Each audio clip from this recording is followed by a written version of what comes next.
That's my synagogue, Young Israel of Hollywood, Fort Lauderdale. We have lots of members, people of all ages, and a full schedule of activities in any given week. We have a few rabbis, and they're the greatest. Sometimes we even have rabbis who visit for the weekend as scholars and residents. But then along came this virus, and with it, self-isolation, quarantine, and for some reason, a major toilet paper shortage. But I digress. So we tried to move all of our classes and activities online, and people seemed to like it. But I was thinking, what if we got some of our rabbis together, perhaps even the occasional guest, once a week, just to shoot the breeze and maybe joke around a little? I'm Avi Fryer, and this is Rabbis in Quarantine Getting Coffee.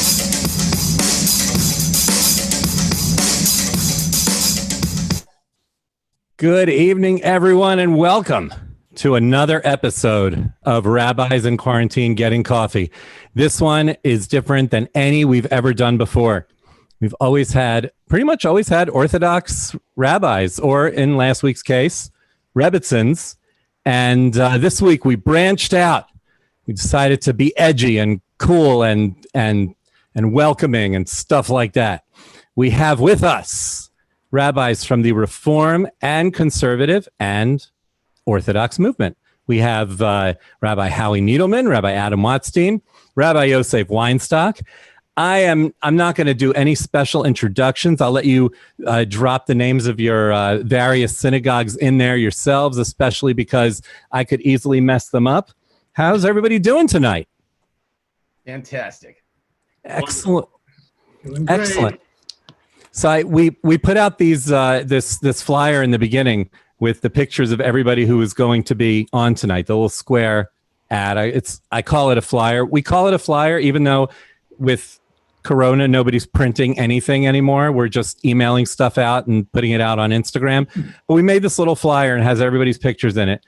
And I'm looking at the lineup of faces, and I'm kind of in my mind comparing to how everybody looks in their flyer. I think that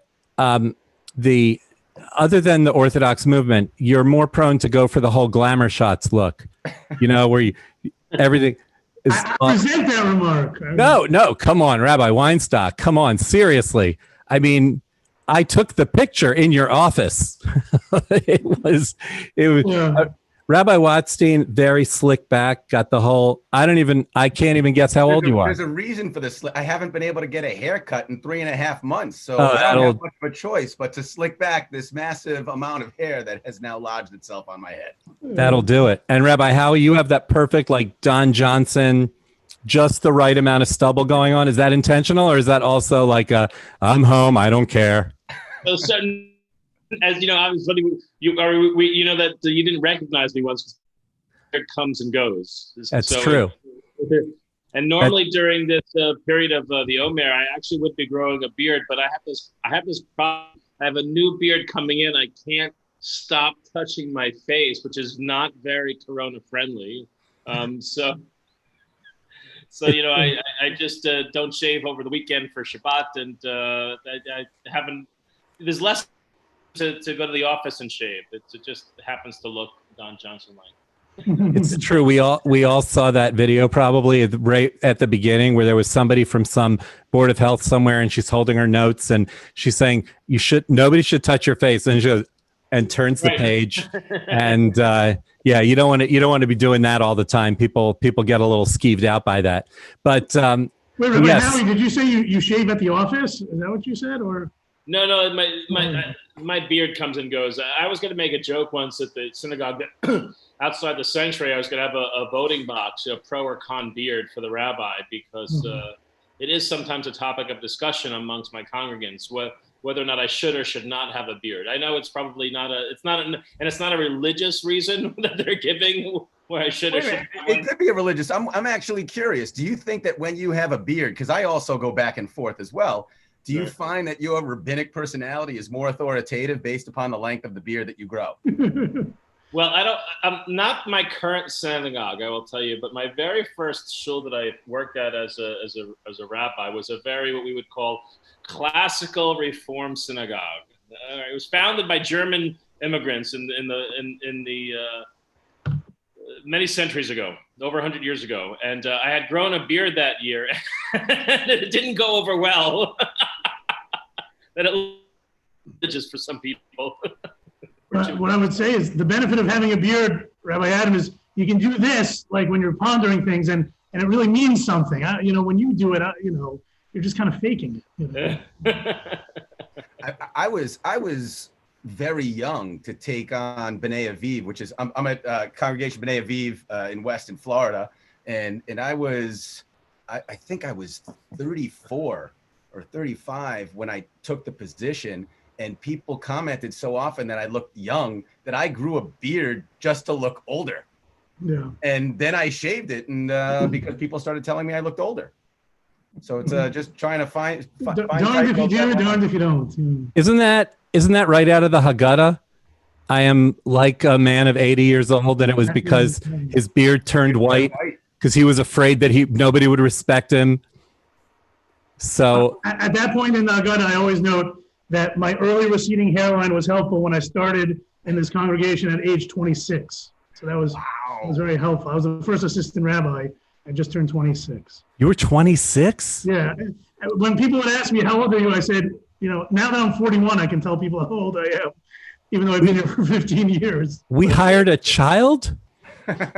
You were 3 years older than my son, Moshe, Now. Oh. Wow. That's a little crazy. Yeah. So, well, Rabbi Howie mentioned before, he and I were on the March of the Living together last year. That's how we got to know each other. And we were together for 2 weeks. And then I was behind the scenes at the ZOA dinner in Aventura. Yeah. And I was doing all the AV and controls, and Rabbi Howie came around behind to say hello, and he had grown his beard in. I looked up and I said, "Hi, I'm Avi Fryer," and put out my hand to shake. And he just stood there looking at me like, what are you introducing yourself? And then my eyes went down to his badge, and I was like, "Rabbi Howie, what's up?" So yeah, I could see how the beard coming and going could put people off a little bit. Yeah. But we didn't really come to talk about facial hair. Today we came to talk about an Orthodox rabbi, a Reform rabbi, and a conservative rabbi walk into a Zoom conference. I don't know the punchline. We had a little meeting beforehand, and it was pretty much decided I ain't telling any jokes because they didn't go over so well with the rabbinical audience. But wait, I'm going to tell a joke though. It's non-denominational. Okay, let's hear. And here's the joke. The joke goes: rabbi comes and gives his sermon every week. After a number of years, he gets up to the pulpit to give his sermon, and all of a sudden he sees a recorder sitting on the, I would say tape recorder, but then I'd be sort of dating myself. A digital recorder sitting on his pulpit. And afterwards he says, "What is this?" And one of the congregants says, "Well, Mr. Cohen can't make it to services, so he wanted to leave the recorder here, and he's playing golf today. So he'll be back, but he'll hear your sermon." So people heard about this. The next week, the entire synagogue is empty, and there are 25 recorders sitting on the pulpit waiting for the rabbi to speak. So the next week, the rabbi comes, and instead of and he also doesn't show up the third week. He gives it to his assistant and to come with a recorder with his sermon on it, and the assistant plays the button, and everyone else listens to it and records it. And so there's no one in the sanctuary except the recorders, and that is the first instance of artificial insemination. Oh, that was terrible. That was. Oh, it's kind of like something I would tell. Much better than yours. Kind of like something I would tell. But I could see as soon as that hits because we're like a minute ahead of what's on YouTube Live. We're gonna start seeing comments. Oh, Rabbi Weinstock hangs out with the conservative and reform rabbis, and he starts telling dirty jokes. You see what happens? So all right. If that is the definition of a dirty joke in your community, then we're okay. Okay, Rabbi Howie, tell us a joke. I can use some good. Tell us a joke that could get you in. No, let's not do that. But yes, there are. But you definitely alluded to that. There are definitely some differences in our communities. We were talking about a bunch of things earlier. Let's start with the Kiddush. let's start with the Kiddush, and not just the main Kiddush, the official Kiddush, the Kiddush everybody goes to. But we will start with that, but we'll deal with some of the off the record, unofficial Kiddushes as well. But what makes a great Kiddush in your synagogue, and you think maybe in your movement? I mean, I know my shul, if there's no cholent, if there's no meat, it's not a Kiddush. It's just the sisterhood cake thing.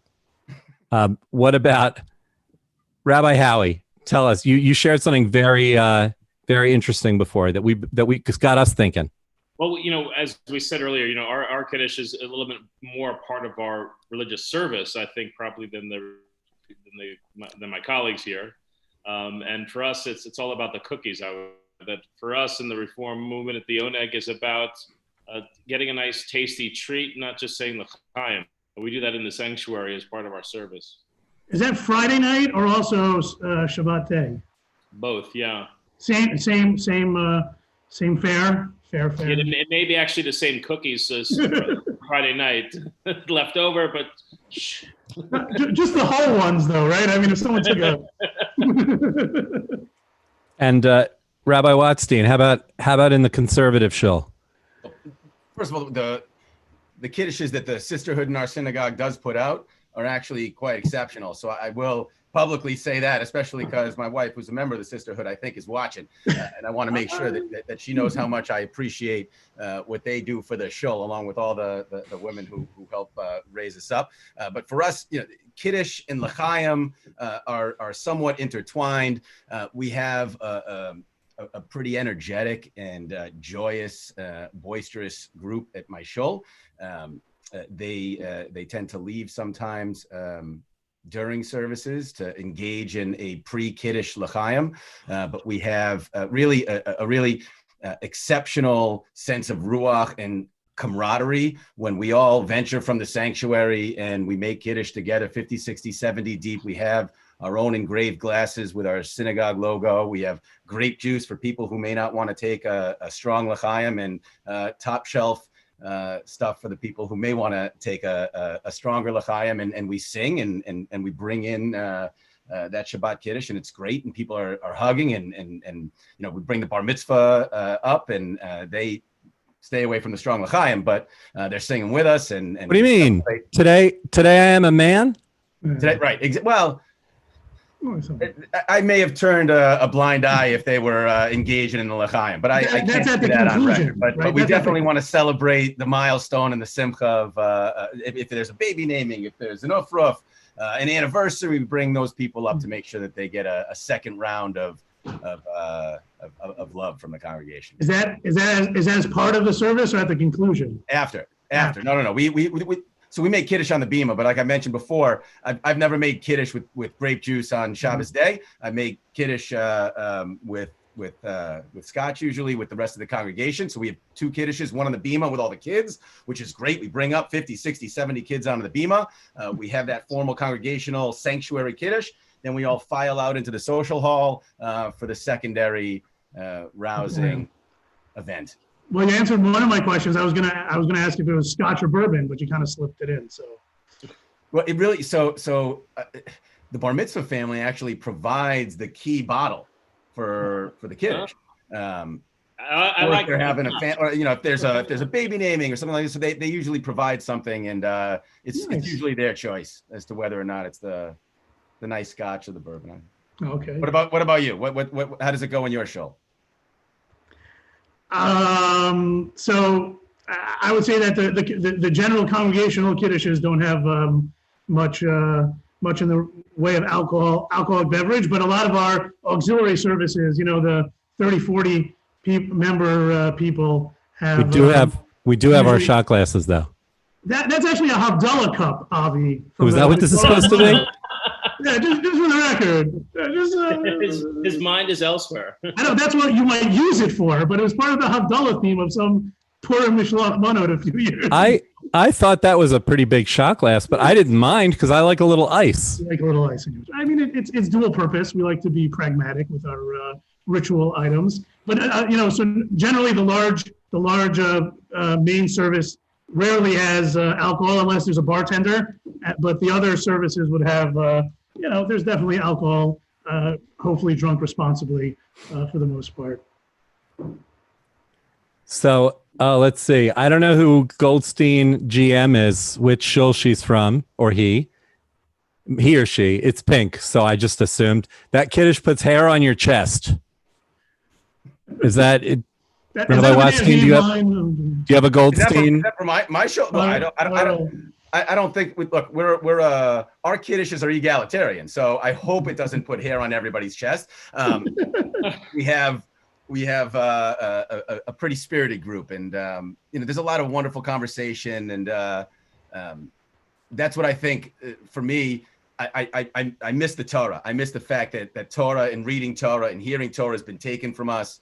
But equally, I miss being able to give a bar mitzvah or a bat mitzvah a hug and congratulate them after they've made such an accomplishment, or an ufruf, days before a wedding. Those moments of just synergy between people, that's what a kiddush is, and that's what this thing is taken from us.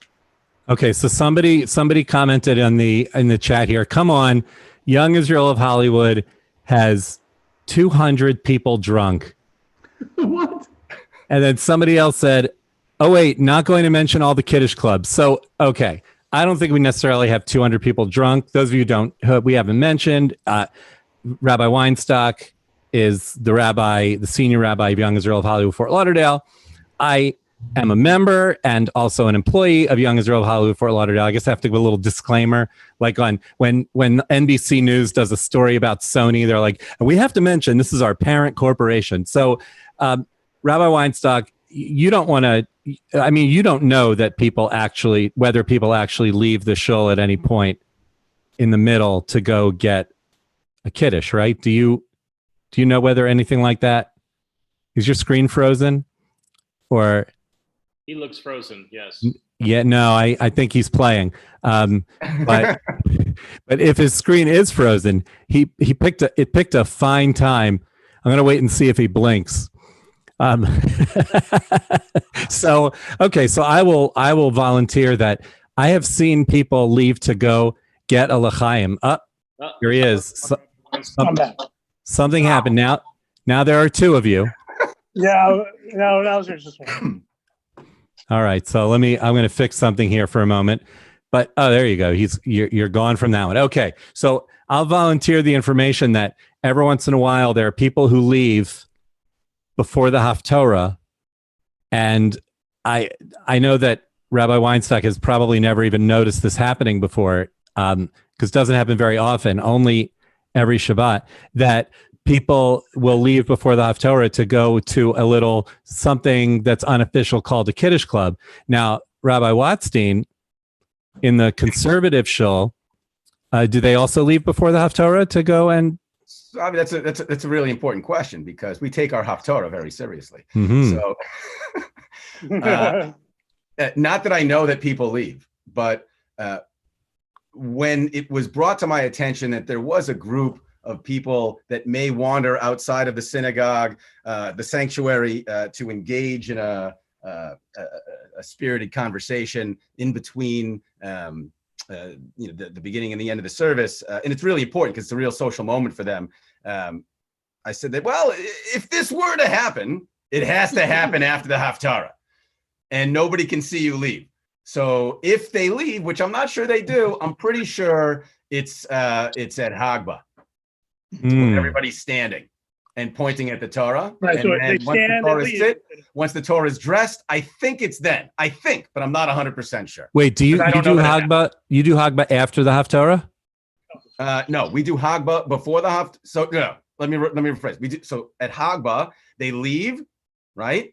They come back, right? During the procession, the Torah is put back as they all come. Kiss the Torah during the recession, and then are in their seats for the Haftarah. They're in their seats for the Haftarah. Yes. Wow. Okay.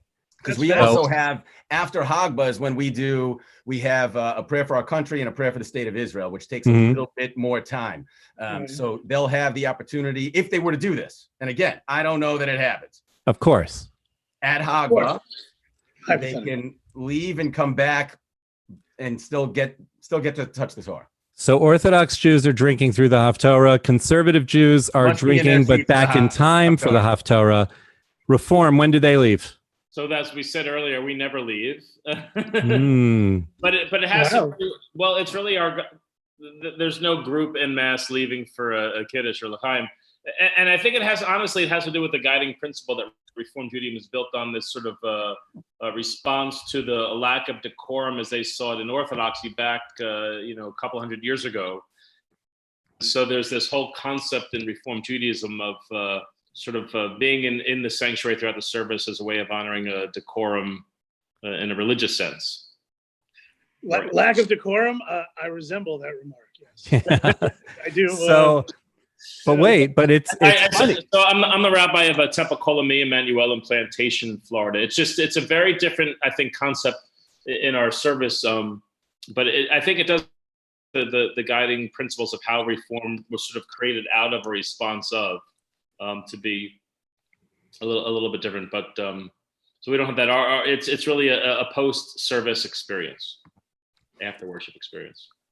Okay, it's just interesting because there's this conception or misconception or assumption that the Orthodox Jews, they're the most religious ones, and then the conservative Jews are in the middle, and the Reform Jews, they're the least. But your people are staying in for the whole thing, and the conservative Jews are back in time for Haftorah, and the Orthodox Jews are L'chaim, and so. We all have what we can improve on and what we need to work on and what we do right. And what to celebrate, yes. Last week was a special episode of this show, Rabbis in Quarantine Getting Coffee. Obviously, it hasn't been on that long. This is only the 6th episode that we're on right now. But Avi, I think we're up to, people can now start binge watching our series. Well, once there are 6, you can binge it. Absolutely. You're invited to do that. It's all on YouTube Live, and it's all on our YouTube channel. But last week we had Rebbitzins in quarantine getting wine.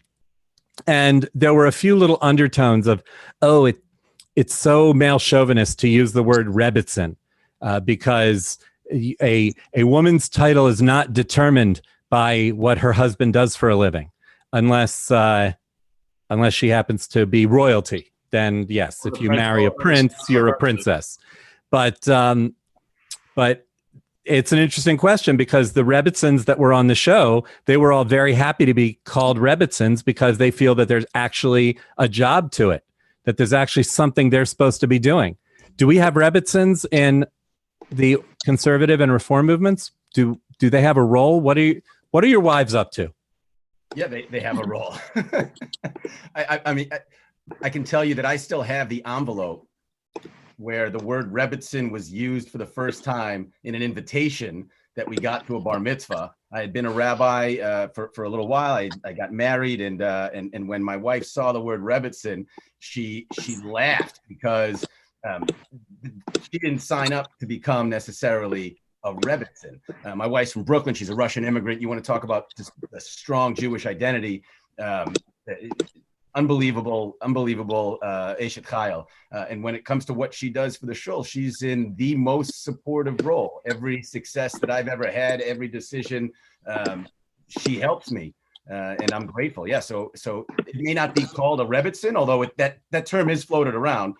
People still use it to describe my wife. She doesn't necessarily like that term very much because of what you said. Her image is not determined by who I am. It's determined by who she is. And she's taking great pride in making sure that we have a strong Jewish community. And in some ways contributes as much, if not more than I do. Okay. But on the subject of the various women's roles, I think there's another women's role you can't overlook. And that's the role of your grandmother. When you told her that you were going to be a rabbi, did she say, do not do that? What was it like? What was it like when you brought it home that you were going to be a rabbi? How did that news hit home to your families? I went to school to become a doctor. I was a major in chemistry at Emory University. When I changed majors and told my parents I wanted to move to Israel to study Torah, I made the joke at the high holidays a couple of years ago. My parents are still wondering why did you not become a doctor? But of course, they're proud. My grandparents, on the other hand, my grandparents were a little bit more understanding of that decision. Although still, a doctor is the highest of all professions in my family. So I'm not the son of a rabbi. I'm the son of an accountant who happened to be a temple president. And so my father did question my sanity, but that's just because of his experience in temple politics. Right. Yeah, my grandmother would say to my brother and I, who were both rabbis, that being a rabbi is not a job for a nice Jewish boy. That's what she would say it. So she lived that experience. I was just going to say in terms of a wife of a Rebbitzin, the spouse of a rabbi, in some ways I think it's kind of like being a head of state. That a rabbi is like a head of state. It's really impossible to do the work unless you have a supportive family and spouse, and that spouse has to be committed to the role in all facets. And then there's projects that they should be involved in. I think about the tradition of a first lady. I mean, it could be a first man if there was a woman president. That idea that there has to be support within the family, within the marriage, in order for things to work out. Not that you can throw the stuff no one wants to do on the rabbi's wife, but at the same time there has to be a commitment to engage in the life of the work. So before we move on to the next thing, away from the roles of the wives, I just want to point out, Rabbi Watstein, that someone who is logged into YouTube as Mrs. Diamond's algebra class says that your wife's title is rock star. That's true. Okay. I'm just saying that's what I'm reporting the news. I report, you decide. I'm just saying I've never met Rebbitzin Watstein, but rock star apparently is the title. So Rabbi Weinstock, you went against your grandmother's advice. You became a rabbi. You put many, many years, until you were at the ripe old age of 26, studying to be a rabbi.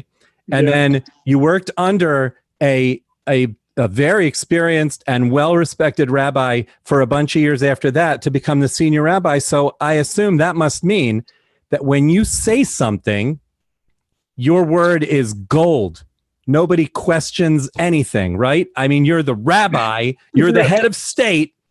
No one questions anything. You ask the rabbi, Rabbi Weinstock says, nope, you're not allowed to do that. And they say, okay. And they go home and they don't do it. Correct? Well, I think it might be a good parallel to heads of state in the United States, right? Like some people say, yeah, whatever they say must be true.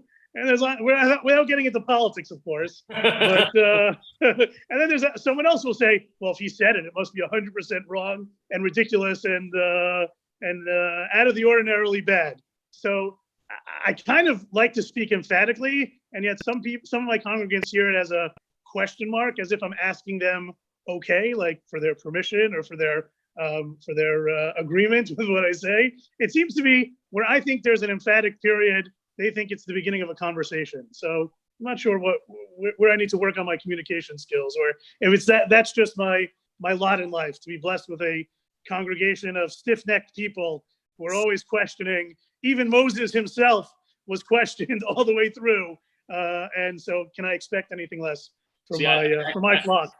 I said before that I act the opposite problem, where my congregants are looking for some emphatic response of a period or an exclamation point that this is Judaism, or I have to say about a subject. And as a Reform Jew who believes very strongly in the principle of autonomy, that after examining an issue or we can respond how we feel is best for us in terms of how we view this law, this minhag, this custom, this tradition from the lens of history in modern times. And so instead of giving them this emphatic answer, I give them, well, these are the different options. What do you think? And they want the answer. Right. And Rabbi Watstein? So I'm very privileged in a sense that my community is all placed on some madrega, right? Everybody's sort of thirsting and climbing for a higher level of observance and ritual understanding. And with the exception of only some, nobody's got that yeshiva background. People didn't, most of whom they didn't go to day school. So when they come back to Judaism through the sophistication of an adult, and they're asking, how do I become more observant? How do I become more traditional? How do I engage halakha? I have in many ways more experience and certainly more exposure to style, and so I can guide them and help them in them direction. But it's there's still pushback on the big questions, and there are a few that are controversial, even in the conservative movement when it comes to halakhic renderings. Right. I'll tell you that there's just a funny thing that went into this show coming together at all was when Rabbi Weinstock we talk a lot on WhatsApp because we're doing other things and working on various projects within the shul for virtual learning and socializing and that kind of thing. He WhatsApped me. We were talking about the subject for an upcoming show of Rabbis in Quarantine. And he said, is there a way that we can talk about the differences between denominations? And then immediately he jumped into a joke where he said, what's the difference between a Reform congregation and an Orthodox congregation? He said, in a Reform congregation, everybody agrees that the rabbi is the smartest guy in the room. And in an Orthodox congregation, everybody thinks that they know more than the rabbi. And what tickled me about that is that Rabbi Howie told me that exact same joke a year ago when we were walking in Yerushalayim on the March of the Living. And I was like, okay, I got your Reform guest for this one. Now you go get a conservative guest and we're going to have a good show. So we all see those differences. Rabbi Howie, do you remember those jokes we were telling? Yeah, no, and I said in a non-joking way earlier before, I think that there's some, there's obviously differences denominationally, not just in our role as rabbis, but obviously our community's view of what a rabbi's role should be. And I think that, as the Reform and the Orthodox, we have sort of the greatest sense of harmony between what our congregants' vision of what a rabbi's role should be in their lives, or what religion, what that role plays in their lives. Where in the conservative world, I think it's somewhat different. And I'm not trying to be disrespectful, but that there's an expectation that the conservative rabbi must and can and should live in one world. And maybe the congregants live more in a modern world. And again, I'm not trying to be in any way disrespectful to the conservative movement, but that in some way, perhaps Adam's role, that creates a tougher role for you than we experience as Reform or Orthodox. I think it's certainly fair. There's more of a disparity usually between the conservative rabbi and his family and the level of observance of the greater congregation. But the only privilege that I found in being in the conservative world, and I mentioned before, I'm not a flag bearer for denominations. I'm a Jew. I've never been one into stigma or labels. I'm a Jew. I love Torah, and I love Israel. And that's really the pedagogy that defines our community. And what's beautiful is that there's not necessarily a sense of satisfaction amongst my congregation in terms of where they are Jewishly. Everybody is striving to grow. Everybody's striving to learn more, to gain more. And so in that regard, I can be an asset, not necessarily a model, but at least provide them the tools and the resources to help them. Everybody according to their own abilities and strengths, and they all have a starting point, and I'm trying to help them gain traction in their Jewish journeys. Right. Speaking of that, Avi, Rabbi Adam and I have shared the same circles often when it comes to AIPAC. We're both very involved, and our synagogues are involved in AIPAC. So we've kind of seen each other there. And then there was a federation event right before the COVID crisis where we got to spend a few very precious moments together where I feel like we bonded on a very nice level. We shared Daf Yomi resources and other learning resources. And so it was an immediate thought when we were thinking about the program tonight to get Rabbi Adam on, and it's great for him to be here. I appreciate it. I'm thrilled, and I look forward to that relationship growing and collaboration increasing. And I will tell you publicly and admittingly that the pandemic has not done well for my upkeep of the Daf Yomi. I'm like 9 back. So I'm trying to catch up every day, but only Rabbi 9 Adam, back. I was 12 back last week. I'm not a priest, so you don't have to confess to me, okay? I'm just telling you. But I have the schedule intact. I'm 9 back. I hope you're keeping up, and maybe we'll get to see you together okay, as we get towards the end of Shabbos. You can hope, but I love hearing this from all three of you, because I used to work at Hillel Day School in North Miami Beach at Shek Hillel, and when I was working there, the head of school was Rabbi Pinchas Hecht, and he was very fond of saying that, because we had students from Orthodox, Conservative, Reform, Reconstructionist, completely unaffiliated, and he always said, I don't care where anyone is on the continuum. We have an arrow, and the arrow is pointing forward, and every family in our school needs to be moving in the same direction. Whether they're starting over here or all the way over here, everyone needs to be moving forward along that continuum. And I really feel like that's what's happening in all three movements, and in everybody's shuls and organizations, and what people are trying to do. What are the big challenges you face trying to make that happen? I would say, Avi, what you mentioned, Rabbi Heft, I remember I was in high school and I heard a presentation, a lecture by Rabbi Saul Berman. I love him. So Rabbi Saul Berman, afterwards I had a chance to speak with him, and I asked him about the different denominations and things like that, whether there's friction or opportunities to work together. And as he put it, it doesn't matter. There's a famous quip of Rabbi Yitz Greenberg, I don't care which denomination you are, as long as you're ashamed of it. But that's not what I wanted to say. What I wanted to say was Saul Berman said, it doesn't matter what denomination you identify with. What's most important is to identify as a serious and proud Jew. And I think that's really the challenge I imagine we all have. I don't want to speak for my colleagues, for people to be serious about their Judaism, for it to be, a top tier piece of how we identify and how we view the world and how we interact with the world, at a time when maybe these types of ethnic identities may not be what the way everyone identifies. For Judaism to be meaningful and to be serious and to influence the way we look at things. To me, that's certainly a challenge that I have. So Saul Berman, we're talking about the same Saul Berman, New York medical ethics, unbelievable rabbi, yes? Yeah, sure, absolutely. So I used to intentionally daven at Ramat Torah on 110th Street next to Saul Berman.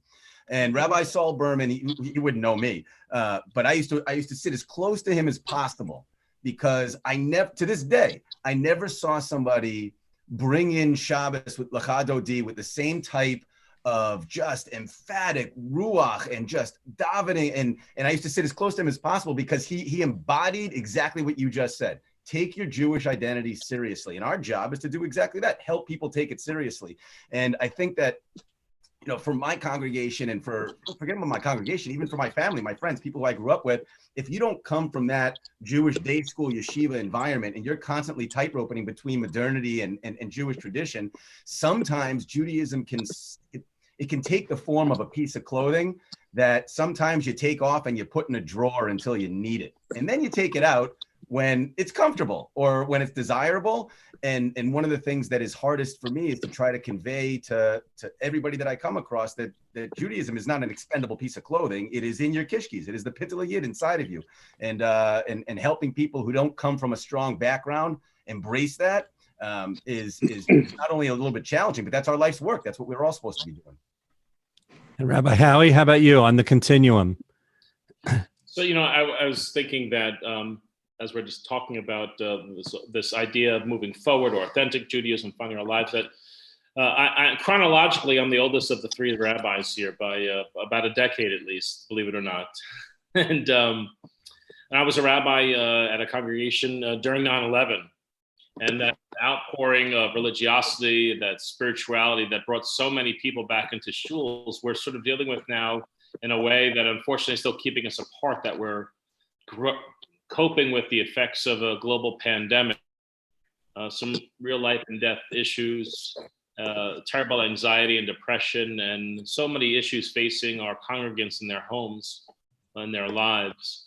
And we would assume that people would be returning to religion to find comfort and strength during this time, but they're having to do so virtually.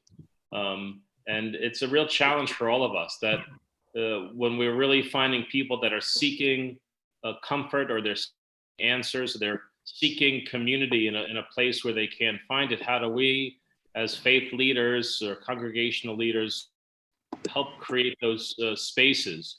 At someday, our world will reopen, as we talked about before we came on, that we have plans within our synagogues to open in a responsible way in the coming months. But it's not just our physical spaces that will need a plan to reopen. I think it's our souls that will need a plan to reopen. It's hard to go from 0 to 180 miles an hour. That we're going to have to, I think, get used to a place of re-entering each other's lives, not just spiritually, but physically. Well, I hope that it's funny. I saw a meme that kind of summed this up a little bit, but the opposite. I want to go back to a time when I don't go to shul because I don't want to go to shul, and not because somebody's telling me I can't go to shul. Hopefully, when the shuls reopen, people are going to realize what they've been missing out on and come back. But I also think that an answer to the question of how to reach out to people is that it's not necessarily through all the serious conversation and the study and the learning and the self-improvement, but just the ability for us to all sit back, have a drink together, whatever it may be, and get together on a Sunday night for some conversation like this. This was a lot of fun for me. I want to look at the chat just to see if wow, somebody really doesn't like what we're talking about. But I want to see if anybody has any happy thoughts to leave us all with before I see if there are any happy comments from the people on the chat that we can address. Well, I don't know about the chat, but I will tell you that I think that one of the wonderful happy thoughts that I've had is that, we've experienced, maybe all of us, having these conversations on dais tables where we sat next to each other. The truth is, I think that as Jews, we have to understand that each one of us is responsible for one another. That regardless of denomination, that we as a people stand stronger when we stand united. So to be on this type of call with conservative and Orthodox colleagues has really been a pleasure. I think it speaks volumes. So, despite our perhaps areas where we disagree, there are much more areas where we are in agreement and united. Amen. Rabbi Howie, Watstein? I loved what you said before about reentry. I wish I had a sermon to give this Saturday. You can sign on to our Kabbalah Shabbat program and give it there. I want to echo Howie's sentiment. I think that it's taken a long time for the plurality of denominations to come together and be able to just have a candid conversation about the importance of Jewish identity moving forward. And we have differences, of course. And I don't know what that negative comment was, Avi. If it comes from somebody in my show, I apologize. But oh, no. I deleted it, and it was way to the right of all of us. I wouldn't worry about it. So that type of disparaging, look, not to sort of invert this beautiful conversation, but we all live in there is a Jewish community. We're all aware of the fact that we're all part of a Jewish community. And when those that disparage the Jewish community, when those that wish to upend us or undermine us, they're not determining whether or not we're Reform, Orthodox, or conservative. We're just Jews in their minds. And I think that lesson should reverberate for us on nights like tonight. We should look at each other for the passion that we have for the Jewish people and for the perpetuation of Torah. Amen. Rabbi Weinstock? I would just say that, it's a cliche, but it's true. And Avi, I know you have a drinking game like this. Whenever you hear on commercials or elsewhere, separate but together, right? Alone, apart but together. Go ahead and drink. But I think, especially as we are separated from our natural communities, it gives us an opportunity to think about Klal Yisrael, what it means to be part of Klal Yisrael. And I hope that as we return back to our immediate communities of familiarity, we don't, at the right time and in the safe and healthy way, we don't forget about it, and we find opportunities like this or similarly to maintain and strengthen these bonds of Klal Yisrael. I want to take us out with a couple of comments that came in after that one that I deleted from Hillary Waxman. I don't know which of our she's from Rabbi Watstein. She says, it's been a pleasure to watch. You are all rock stars. And Sam Ravogel from Young Israel of Hollywood said, this episode thrilled me when I saw you were planning on it. As always, unity amongst all of us is always important. I'm so proud to be part of Young Israel of Hollywood and love the connection between you all. And Heidi Klauber says, thank you all for participating. I wish it was more than just an hour. Bruce Weinberg says, great job to all. And E. Shaw wants to know, where's the coffee? Well, E. Shaw, it's a little late at night for coffee. I've got my soda. Everybody else has what they have. And l'chaim to everyone who participated tonight. Thank you for being with us. Thank you. Join us next week for another episode of Rabbis in Quarantine Getting Coffee, 9 p.m. on Sunday. Have a great night, a great week. Stay home, stay safe. We're all in this together. Take a drink. All right. And that ends the stream. And thank all three of you.